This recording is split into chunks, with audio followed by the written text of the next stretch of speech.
Hi. So இன்றைக்கி நம்ம பார்க்க போகிற டாபிக் வந்து ரீஃப்ரேமிங் நெகட்டிவ் தாட்ஸ். நம்மளோட second video reframing negative thoughts. So reframing negative thoughts அப்படின்னா நம்ம எல்லாரோட லைஃப்லேயுமே வந்து இந்த நெகட்டிவ் தாட்ஸ் அப்படிங்கிறது வந்து வந்துகிட்டே தான் இருக்கும். யாரோட இதுலேயுமே வந்து அது இல்லாமல் இருக்காது. நம்ம என்ன தான் ஒரு எக்ஸ்டென்ட்டுக்கு போனாலும் அது வந்துகிட்டே தான் இருக்கும். நம்ம எப்படி அதை பார்க்குறோம், நம்ம எப்படி அதை ஃபேஸ் பண்ணுறோம், எப்படி அதை ரீஃப்ரேம் பண்ணுறோம் அப்படிங்கிறது தான் matter. So reframing negative thoughts அப்படின்னா firstly before we'll see why we are seeing it as negative. ஒரு நெகட்டிவான ஒரு விஷயம் நடக்குது நமக்கு அப்படின்னா, நெகட்டிவான விஷயம்னா நம்ம ஒரு எக்ஸ்பெக்ட் பண்ணுறோம், அதுக்கு வேறு மாதிரி ஒன்று நடக்குது. நம்ம நினச்ச டைம் ஒரு பஸ் வராது. அதுக்கப்புறம் வந்து கொஞ்சம் இந்த மாதிரி சின்ன சின்ன விஷயம் இப்போ நம்ம ஒன்று எக்ஸ்பெக்ட் பண்ணி ஒரு பண்ணுவோம், ஒரு எஃபர்ட் ஒன்று போடுவோம், கடைசியில் வந்து அது வேறு ஒன்று நடக்கும்ல, அந்த மாதிரி நடக்கிறது. அதுக்கப்புறம் வந்து இது ஏன் நமக்கு நடக்குது, நமக்கு மட்டும்தான் லைஃப் இப்படி இருக்குது, மற்றவங்களுக்கெல்லாம் அழகாக இருக்குது அப்படிலாம் நினைப்போம்ல. ஸோ அதெல்லாம் சேர்த்து தான்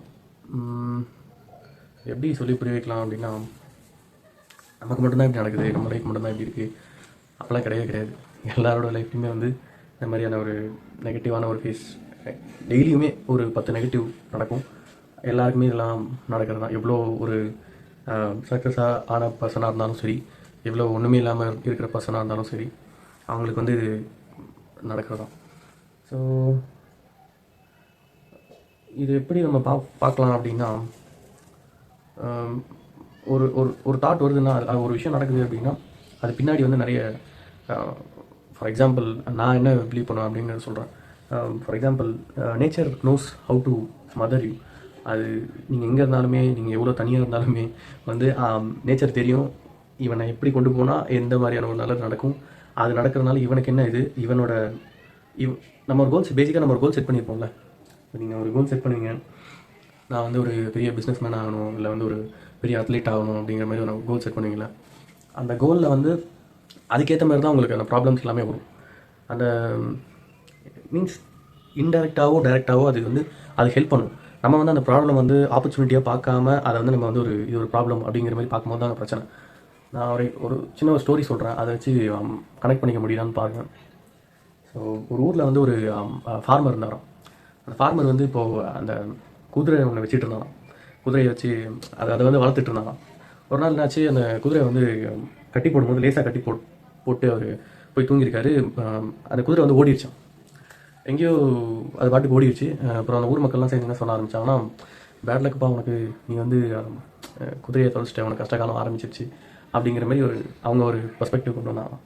இவர் சரி ஓகே, இவர் நிறைய வாழ்க்கையில் பார்த்தவர், இவர் வந்து என்ன பண்ணாராம், சரி ஓகே போயிடுச்சு அப்படின்னு சொல்லி அதை ஒன்றும் பெருசாக எடுத்துக்கலாம். ஒரு 3 நாள் கழிச்சு அந்த குதிரை வந்து இன்னும் 2 குதிரையை வந்து கூப்பிட்டு வந்துச்சான். அப்படின்னா வந்து ஒரு 2 வைல்டு ஹார்ஸஸை வந்து அங்கேருந்து காட்டில் வந்து கூப்பிட்டு வந்து இவரோட இடத்துக்கு கூப்பிட்டு வந்துட்டுச்சான். அப்போ வந்து ஊர் மக்கள் என்ன சொல்ல ஆரம்பிச்சாங்கன்னா, குதிரை நல்ல பிரில்லியண்டான ஒரு ஆள், அது வந்து இப்போ பாரு உனக்கு வந்து எப்படி ப்ராஃபிட் சேர்த்து வைக்குது அப்படின்னு சொல்ல ஆரம்பித்தாங்க. இவர் அதுக்கும் வந்து ஓகே நடக்குது அப்படின்னு சொல்லி அப்படியே விட்டாராம்.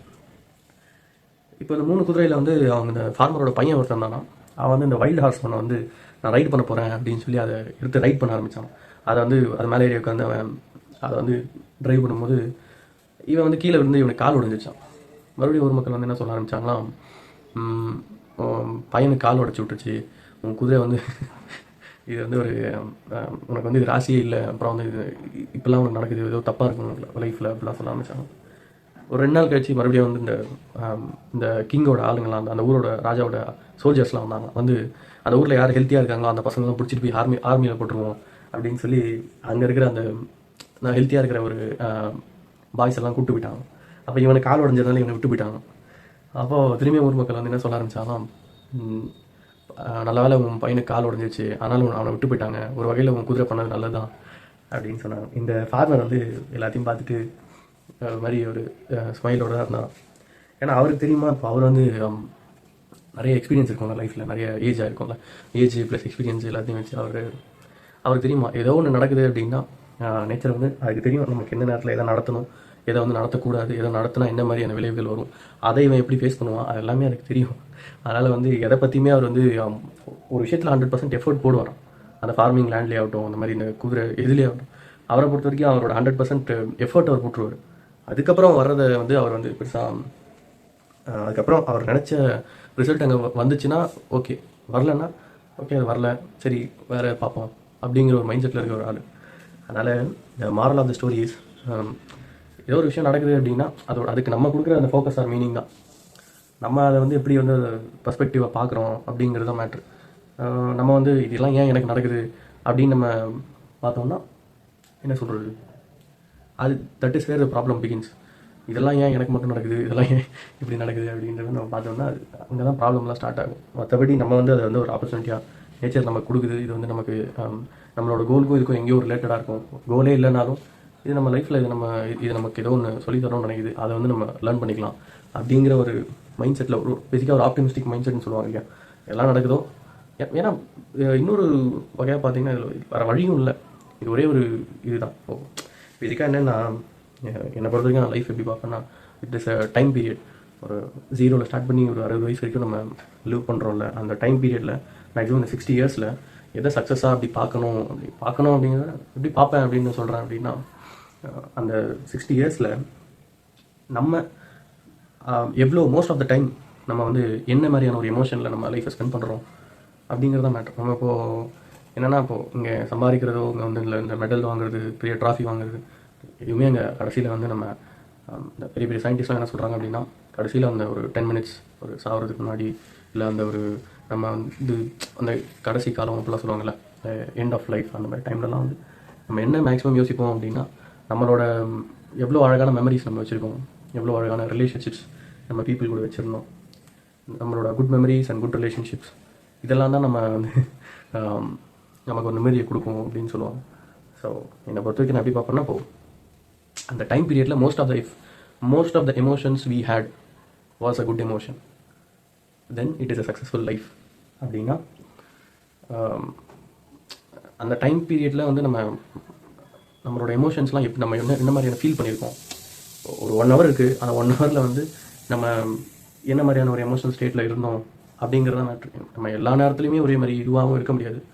But maximum amount of time if we are in good emotional state in the sense, if we are in love, care, அப்புறம் சர்வீஸ், அப்புறம் வந்து சக்ஸஸ், இந்த பீஸ், என்லைட்மெண்ட், இந்த மாதிரியான ஒரு எமோஷனல் ஸ்டேட்டில் வந்து நம்ம எப்போவுமே இருக்கோம் அப்படின்னா, that is what a successful life according to me.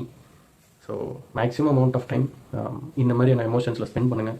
அதுதான் வந்து நமக்கு கடைசியில் வந்து ஓகே நம்ம ஒரு நல்ல லைஃப் தான் வாழ்ந்துருக்கோம் அப்படிங்கிற மாதிரி ஒரு இதை கொடுக்கும். அதை விட்டுட்டு நம்ம இப்போ ஒரு சில பேர்லாம் நம்ம பார்த்தோம் அப்படின்னா, ஒரு பஸ் ஸ்டாண்டில் வெயிட் பண்ணிகிட்டு இருப்பாங்க, ஒரு பஸ்ஸுக்காகவோ இல்லை ஒரு ஃப்ரெண்டு வரணும் அப்படிங்கிறதுக்காக வெயிட் பண்ணிட்டு இருப்பாங்க. ஒரு ஃப்ரெண்டு வர்றதுக்கு ஒரு 15 minutes லேட் ஆகும், டென்ஷனாகவே இருப்பாங்க. அப்புறம் ஒரு 30 minutes லேட் ஆகும், டென்ஷனாகவே இருப்பாங்க. 1 hour லேட் ஆயிரும், அதுவும் கோவத்தில் இருப்பாங்க. 2 hours வெயிட் பண்ணுவாங்க. வெயிட் பண்ணி ஃபுல் ஃப்ரஸ்ட்ரேட் ஆகி இனிமேல் இவனை பார்க்கவே கூடாதா அப்படிங்கிற மாதிரி ஒரு மைண்ட் செட்டுக்கு வந்துடுவாங்கல்ல. ஸோ இன்ஸ்டெட் ஆஃப் தட் நம்ம என்ன பண்ணலாம் அப்படின்னு பார்த்தோம்னா, அந்த பர்ஸ்பெக்டிவை சேஞ்ச் பண்ணலாம். இப்போது ஃப்ரெண்டு வரல அப்படின்னா 15 minutes நம்ம எதுக்கு டென்ஷனாக இருக்கணும். அந்த 15 minutesல நமக்கு பிடிச்ச ஏதாவது பண்ணிட்டு இருக்கலாம். மேபி அங்கே ஒரு கடை இருக்கும், அந்த கடையில் ஏதாவது வாங்கி நமக்கு பிடிச்ச மாதிரி சாப்பிட்டுட்டு இருக்கலாம். இல்லாட்டி அங்கே இருக்கிற ஒரு ஸ்ட்ரீட் டாக் இல்லை ஏதோ நமக்கு ஒரு டாகோ ஒரு கேட்டோ அங்கே இருந்துச்சுன்னா அது கூட கொஞ்சம் நேரம் விளையாடிட்டு இருக்கலாம். இல்லை அங்கே இருக்கிற யார்ட்டையாவது பேசிகிட்டு இருக்கலாம். பேசிக்காக நமக்கு பிடிச்ச விஷயங்களை அந்த டைமில் நம்ம பண்ணிட்டு இருக்கலாம்ல. இல்லை வேறு ஏதோ ஒன்று ப்ரொடக்டிவாக பண்ணலாம் அப்படின்னா, நம்ம கோல் ரிலேட்டடாக ஏதோ ஒன்று ப்ரொடக்டிவாக பண்ணலாம். அந்த டைமில் என்ன பண்ண முடியுமோ அதை பண்ணலாம்ல. அதை விட்டுட்டு அந்த 1 hour 2 hour சுத்தமாக வேஸ்ட் ஆகிடும். திரும்பி அந்த டைம் வருமா, வராது. ஸோ அதனால் வந்து maximum amount of time spend it wisely in good emotions. And for இந்த குட் எமோஷன்ஸ்லாம் வந்து இன்னொரு ஒரு வே இருக்குது.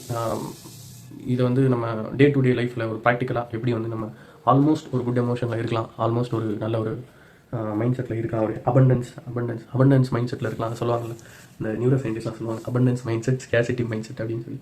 ஸோ அபண்டன்ஸ் மைண்ட் செட்டில் எப்படி இருக்கலாம் அப்படின்னா, என்ன சொல்கிறது, கிராட்டிடியூட். பேசிக்காக வந்து இப்போது ஒரு லைஃப் இருக்குது அப்படின்னா, இல்லை ஒரு லைஃப் நம்ம பெருசாக ஒரு 1 day ஒரு 1 hour அப்படின்னு வச்சுக்கோங்க. ஒரு 1 hour இருக்குது அப்படின்னா, ஒரு கெட்ட விஷயம் நடக்கும். உங்கள் ஃப்ரெண்டு வந்து வரல, அதே சினாரியோ வச்சுக்கோங்க. உங்கள் ஃப்ரெண்டு வந்து அந்த இடத்துல வரல, அது ஒரு கெட்ட விஷயம் தான் நடந்திருக்கும். பட் நீங்கள் கொஞ்சம் யோசிச்சு பார்த்தீங்கன்னா, அந்த இடத்துல நிறைய நல்ல விஷயங்கள் நடந்திருக்கும். எல்லாமே சிம்பிளாக சின்னதாக இருக்கிறனால நமக்கு வந்து நிறைய மோஸ்ட் ஆஃப் த பீப்புள் அது பெருசாக எடுத்துக்க மாட்டாங்க. என்னென்னா, இப்போ நம்ம அந்த இடத்துல நிற்போம், அந்த இடத்துல நிற்கிறப்போ நம்ம நல்ல க்ளோத்ஸ் போட்டிருப்போம், நல்ல ஏர் நமக்கு அங்கே கிடைக்கும், ஏர் சர்க்குலேஷன். ஒரு பக்கத்தில் ஒரு மரம் இருக்கலாம், நல்ல ஏர் சர்க்குலேஷன் நமக்கு கிடைக்கும். தண்ணி இருக்கும் நம்மகிட்ட குடிக்கிறதுக்கு, கையில் கொஞ்சம் காசு வச்சுருப்போம், இன்னும் வந்து என்ன சொல்கிறது, நமக்கு நிற்கிறதுக்கு ஒரு இடம் இருக்கும், பக்கத்தில் வந்து கொஞ்சம் நல்ல ஸ்பேஸ் இருக்கும் உட்காரதுக்கு. இந்த மாதிரியான சின்ன சின்ன விஷயங்கள் நம்ம பார்க்குறதுக்கு அழகாக ஏதோ ஒரு பேர்ட்ஸ் அந்த மரத்து மேலே உட்காந்துருக்கும். இதெல்லாமே கிடைக்காம நிறைய பேர் இருக்காங்க. இப்போ ஒரு சில இடத்துலலாம் பார்த்திங்கன்னா இந்த மாதிரியான பேசிக்ஸ்க்கே வந்து ரொம்ப ஃபார் எக்ஸாம்பிள் இந்த ஏர் பொல்யூட்டட் சிட்டிஸ் எல்லாம் இருக்குல்ல, அங்கெல்லாம் ஏருக்கே வந்து ஒரு நல்ல ஆக்சிஜன் கிடைக்கிறதுக்கு அங்கெல்லாம் ரொம்ப கஷ்டம்.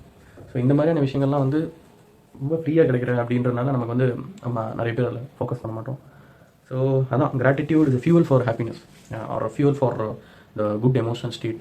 நம்ம இதுக்கெல்லாம் வந்து ஓகே, நமக்கு நல்ல ஒரு மரம் இருக்குது, பார்க்குறதுக்கு அழகாக கண்ணுக்கு இதுக்குள்ளே இருக்குது, நம்ம பஸ் ஸ்டாப்பில் நல்லா நிற்கிறதுக்கு நமக்கு இடம் இருக்குது, உட்காரதுக்கு இடம் இருக்குது, அப்புறம் நம்ம கையில் கொஞ்சம் காசு இருக்குது. இப்போல்லாம் நம்ம யோசித்தோம் அப்படின்னா இதுக்கெல்லாம் தேங்க்ஸ். ஒரு நேச்சரோ கடவுளோ ஏதோ ஒன்று சொல்லுவோம்ல, இதுக்கெல்லாம் தேங்க்ஸ், இதெல்லாம் நமக்கு இவ்வளோ பெனிஃபிட் அப்படின்னு நம்ம யோசிச்சோம்னாவே அதுதான் கிராட்டிடியூட். அந்த கிராட்டிடியூடாக நமக்கு தேங்க்ஃபுல்லாக இருந்தோம் அப்படின்னா மோஸ்ட் ஆஃப் த டைம் நம்மளோட எமோஷனல் ஸ்டேட் வந்து ஒரு நல்ல எமோஷனல் ஸ்டேட்டாக இருக்கும். நம்ம ஒரு நல்ல எமோஷனல் ஸ்டேட்டில் எவ்வளோ நேரம் இருக்கோமோ அவ்வளோவும் அது நமக்கு பாடி வைஸும் சரி, நம்மளோட மென்டல் ஹெல்த் வைஸும் சரி, நம்மளோட சோல் வைஸும் சரி, எல்லாத்துலேயுமே அது நமக்கு பெனிஃபிட் தான். அதனால் most of the time try to be in a good emotional state. No matter whatever happens, let it happen. எது நடந்தாலுமே அது வந்து ஏதோ ஒரு நேச்சர் தெரியும் நமக்கு இதான் நடக்கணும் அப்படின்னு சொல்லி அதுலேருந்து நம்ம எதை கற்றுக்கலாம் அப்படின்னு தான் பார்க்கணும். வேறு வழியும் இல்லை. நீங்கள் வந்து இப்போது வேறு என்ன பண்ண முடியும்? இட் இஸ் ஆல்வேஸ் நம்ம கையில் இருக்கிற விஷயம், நம்மளோட கண்ட்ரோலபிள்ஸ், இதில் மட்டும்தான் நம்ம கண்ட்ரோல் பண்ண முடியும். மிச்சம்லாம் நம்மளால் கண்ட்ரோல் பண்ண முடியாதுல்ல. நம்ம என்ன தான் தலைகளாக போய் நின்னாலும் most of the things we can't control. So அதனால் most of the time being in a good emotional state is what means you lived a good life. So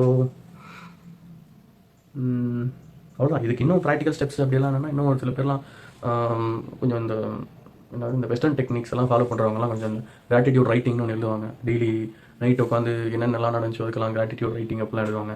அந்த மாதிரி ட்ரை பண்ணலாம். இல்லாட்டி வந்து இந்த என்ன சொல்கிறது, அண்டர்ஸ்டாண்டிங், மோஸ்ட்லி இதெல்லாமே வந்து அந்த அண்டர்ஸ்டாண்டிங்காக தான். இப்போ நான் சொல்கிறேன் வந்து அந்த சொன்ன நெக்ஸ்ட் நாள்லேருந்து இதெல்லாம் ப்ராக்டிஸ் பண்ணலாமா அப்படின்னா ப்ராக்டிஸ் பண்ணலாம். பட் நிறைய ப்ராப்ளம்ஸ் வரணும்.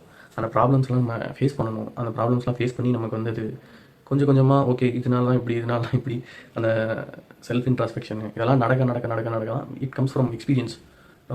இப்போ நம்ம இதெல்லாம் சொல்கிறோம்ல, இது இல்லாமல் வந்து சும்மா எங்கேயோ யாரோ சொன்னாங்க அப்படிலாம் சொல்ல முடியாது. It takes a lot of experience and as that experience will hurt. என்ன சொல்கிறது, அந்த எக்ஸ்பீரியன்ஸ் எல்லாமே வந்து கஷ்டமாக இருக்கும். It will hurt until you understand. If you understand more, that experience will actually take you to a good emotional state, and most of the time you will be happy. In simple terms, most of the time you will be happy. That is what life is too. சும்மா வந்து இந்த கோவம் இல்லை இந்த வேறு ஒரு தேவையில்லாத விஷயம்லாம் போட்டு நம்ம வந்து ஃபார் எக்ஸாம்பிள் ஒரு டாக்டர் சொல்லி நான் கேள்விப்பட்டிருக்கேன், ஒரு 10 செகண்ட் நம்ம கோவப்படுறதுனால 10 செகண்டில் ஒரு 1 minute நம்ம கோவப்படுறதுனால சயின்டிஃபிக்காக நமக்கு வந்து நம்மளோட பாடி அதுலேருந்து ரிகவர் ஆகுது, நம்மளோட ஆர்கன்ஸ்லாம் அதுலேருந்து ரிகவர் ஆகிறதுக்கு மினிமம் 1 or 2 days ஆகும். ஸோ அந்தளவுக்கு இந்த நெகட்டிவ் எமோஷன்ஸ்லாம் அந்தளவுக்கு ஒரு இம்பாக்ட் இருக்கும் எப்போவுமே நம்மளோட பாடி மேலே, நம்மளோட மைண்ட் மேலே. இதெல்லாம் நம்மளை வந்து ப்ராப்பராக வந்து ஆப்டிமைஸாக இருக்க விடாது. நம்மளோட கோல் மேலே ஆகட்டும், இல்லை நம்ம சுற்றி இருக்கிற மேலே ஆகட்டும், இல்லை நம்மளோட என்விரான்மெண்ட் நம்ம மேலே, எது மேலேயுமே நம்மளால் ஆப்டிமிஸ்டிக்காக இருக்க முடியாது. அண்ட் நம்மளால் வந்து எதுவுமே வந்து end of the day you will feel time is wasted அப்படின்ற மாதிரி ஃபீல் ஆக ஆரம்பிக்கும். ஸோ அந்த மாதிரி நடக்கக்கூடாது அப்படின்னா it is very important to be reframing the negative thoughts and negative situations. இதுக்கு மேலே வேறு ஏதாவது நான் நெக்ஸ்ட் வீடியோவில் சொல்கிறேன். இந்த சீரீஸ் வந்து இன்னும் கொஞ்ச நாள் இருக்குதுன்னு நினைக்கிறேன். டைம் அவைலபிளாக. அப்புறம் இன்னும் வந்து ஒரு சில பேர் சொன்னால் பின்னாடி வந்து ஸ்க்ரீன் போடுங்க, அப்புறம் லைட்டு, அதுக்கப்புறம் வேறு ஏதாவது கொஞ்சம் எடிட்டிங்லாம் பண்ணுங்கள் அதெல்லாம் அப்படின்னு சொன்னால் எல்லாம் பண்ணலாம். என்னை பொறுத்த வரைக்கும் நான் என்ன பார்ப்பேன்னா 100% கண்டென்ட் ஃபோக்கஸ்ட் அப்படின்னா more then the aesthetic part I focus on the content and the substance what I give instead of அது வந்து முக்கியம் தான். அந்த ஆஸ்தட்டிக்ஸு பின்னால் அந்த பேக்ரவுண்டு, இதுக்கப்புறம் நம்மளோட எடிட்டிங்ஸ் இதெல்லாம் கொஞ்சம் நல்லா இருந்தால் தான் வீடியோ எங்கேஜிங்காக இருக்கும். அது உண்மை தான். பட் நம்மளோட ஃபோக்கஸ் வந்து இப்போதைக்கு என்னோடய ஃபோக்கஸ் வந்து இந்த சேனல் பண்ணணும், அதுலேருந்து நம்ம ரெவன்யூ ஏர்ன் பண்ணணும் அப்படிங்கிறதெல்லாம் விட it is for I making this for if somewhere it is helpful for summon it is good இல்லை. ஸோ டு பி மீனிங்ஃபுல், இந்த வீடியோஸ்லாம் யாருக்கோ ஒருத்தவங்களுக்கு ஒரு மீனிங்ஃபுல்லாக இருக்கும், யாருக்கோ ஒருத்தவங்களுக்கு ஏதோ ஒரு பாயிண்டில் ஒரு கொஞ்சம் லைஃப் சேஞ்ச் பண்ணுற மாதிரியோ இல்லை ஒரு நார்மலைஸ் பண்ணுற மாதிரியோ இருக்கும் அப்படின்னு அதான் ஒரு மெயின் மோட்டிவ். மற்றபடி இப்போதைக்கு சேனல் இம்ப்ரூவ் ஆகணும் அந்த மாதிரிலாம் ஒன்றும் பெருசாக மோட்டிவ் இல்லை. அந்த மாதிரி ஏதாவது வரும்போது அப்போது இது பண்ணிக்கலாம். ஓகே, நானும் அதை ட்ரை பண்ணுறேன், அதை நான் அந்த சேஞ்சஸ்லாம் பண்ணலாம் ட்ரை பண்ணுறேன். Okay, that's it for today. Thank you. By.